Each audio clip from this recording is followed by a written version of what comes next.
on your side. This is WHAS 11 News.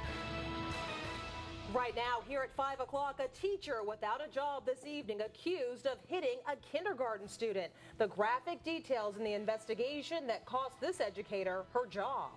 Also tonight at 5, we're learning more about a domestic violence case that ultimately cost a woman in Madison, Indiana, her life. The community is reacting to the death, as many are wondering if more could have been done to save her.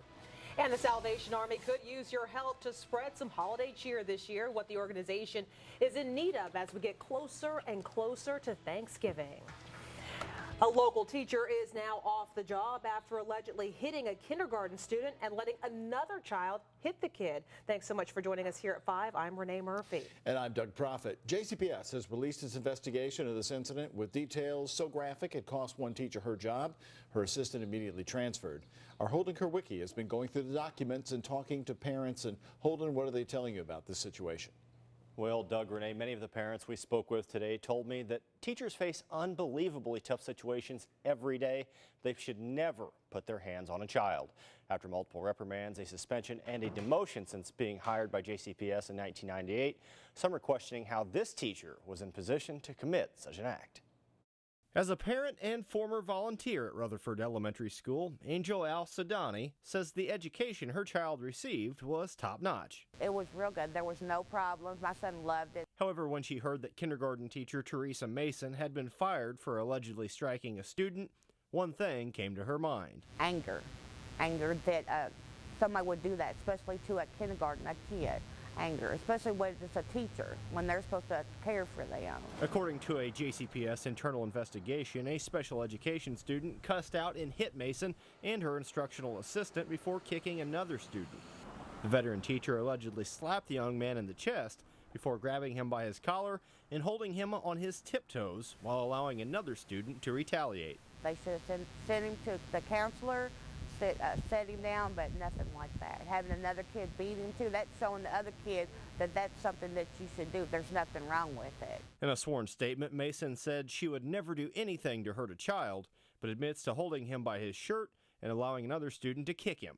No charges were filed, but multiple parents told me if this was their kid, I'd probably be in jail. We tried to reach out to Mason for her side of the story, but we were unable to reach her today. And Mason is currently appealing her firing in an attempt to get her job back. Live in the studio, Holden Kerwicki, WHAS 11 News. All right, Holden, thank you very much. And now to a developing story involving Louisville Metro Police. Police are now confirming there is an investigation ongoing with an officer connected to their Youth Explorer program. It's unclear right now what the allegation is, but police had this to say late this afternoon, a statement that was posted on their Facebook page. We continue to stress that allegations of our members involved in criminal wrongdoing are very concerning and something that we take quite serious. Our public integrity unit received information that necessitated an investigation into an officer's behavior surrounding our Youth Explorer program. At this time, the case remains an active investigation, and to protect the integrity of the investigation, we are unable to provide additional details. Now, the Youth Explorer program is designed for kids ages 14 to 19 years old who are interested in going into a law enforcement career. As we learn more details, we'll be sure to pass them along to you. A $25,000 cash bond has been set for this man accused of shooting his 13-year-old relative in the face. 18-year-old Devon Powell is charged with tampering with evidence, running away from police, and assault. Police say Powell was handling the gun recklessly when it went off inside a home on a rustic way. Investigators say Powell then ran from the house and tossed the gun in some bushes. As for the teenage girl who was shot, she had surgery yesterday to remove a bullet from her neck. Powell is due back in court on October 24th. Residents in southern Indiana are demanding answers after domestic violence turned deadly, and those in power are keeping quiet. Now, we first brought you the story. Police say that Anthony Russell murdered his estranged wife, Laura Russell, last week. The day before her death, prosecutors filed felony stalking charges and the motion to have Anthony arrested. Judge Michael Hensley, though, denied that arrest request. WHAS 11's Shay McAllister went back to Madison today looking to get some more answers. Police say Laura Russell did everything she could to protect herself, ultimately putting her safety in the hands of the courts. So, what went wrong? Well, we tried to talk to court officials to find out, but today they tell us they aren't ready to talk. The picture shows a smiling couple who are now the talk of the town. The community is shaken by incidents such as this, as well we should be, but like I said, it's a tragic ending. A tragic ending, the community now wondering what more could have been done. Police say Anthony Russell attacked his estranged wife in her home, stabbing her multiple times, killing her, and then killing himself. Friends of Laura say this shouldn't have happened and point to the warning signs. Warning signs court documents illustrate in detail. I think she tried all the avenues she could to stay safe.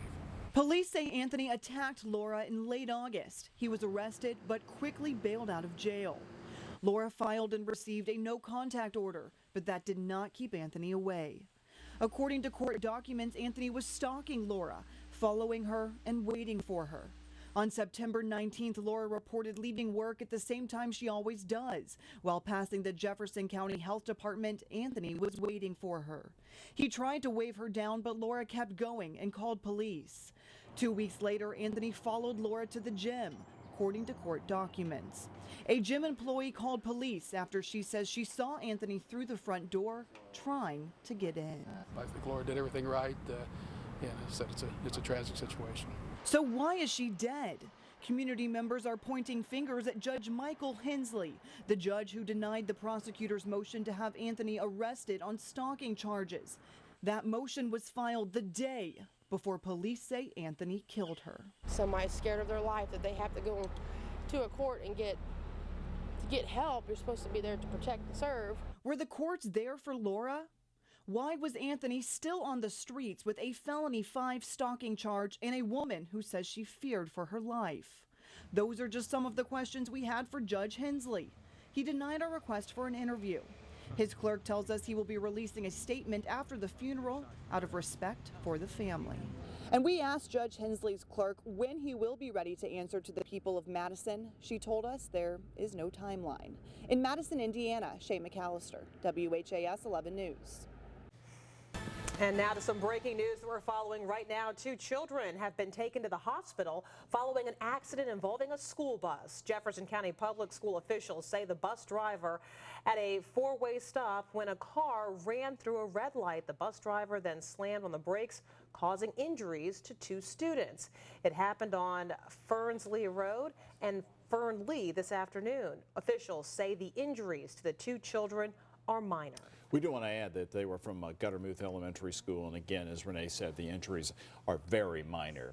Let's check in on our weather right now for meteorologist Jared Heil. He's already pulling out the sweaters, the sweater vests. Can you believe some areas are going to have temperatures in the 40s tonight? Sweater vests? Are you? I think Doug likes the sweater vest. He's ready to wear them. He's a fashion statement. That Jared Heil, just look at him. Is that a fashion statement? It is for Doug. It is for Doug. Okay, that's all right. I'm not judging. We're seeing quite a bit of sunshine now after what was a cloudier start to the day. Quite a bit of blue skies actually here in downtown Louisville. Live Morgan and Morgan HD camera network view from Kentucky One Health. It's going to be a great evening. No active weather for us, clearing skies, but cooling off out there for sure. And chilly tonight, as Doug said, lows in the 40s in most locations by morning. A few hints of sunshine for tomorrow. That's pretty good news for that U of L football game. We'll have more on that in a few minutes. And then after that time, more very toasty weather in the cards late in the weekend into early next week. Right now, low and mid 60s for us. 61 in E-Town and Jasper, 66 out at Louisville International. Here's Max HD radar and visible satellite. The clouds we're seeing now mainly south into Kentucky. From the river and north, that dry air punching in from the northwest to give us clearing skies. High pressure is nosing in from Minnesota and Wisconsin as the cold front that brought the showers last night is now moving out of the Appalachians and away from our weather. Here's your forecast for the evening. 60s into the 50s. Back in the 40s overnight with mainly clear skies and patchy fog possible. We'll look at that warmer weekend forecast coming up in just a few minutes. All right, thank you very much, Jared. Well, coming up next week, construction will begin on a new building that's going up where the old Crawford Gym once stood on U of L's campus. Monday, university officials will break ground on an $80 million, 150,000 square foot academic building that will look much like this. University-issued bonds approved by the General Assembly will pay for the building that is expected to be ready for the start of the 2018 fall semester. And crews are going to be demolishing the pedway that was built in the 1980s from the Hyatt Regency Hotel downtown over to the convention center. The demolition is going to happen this weekend. It means you can expect some road closures downtown. Jefferson Street between 3rd and 4th Streets will close at 6 p.m.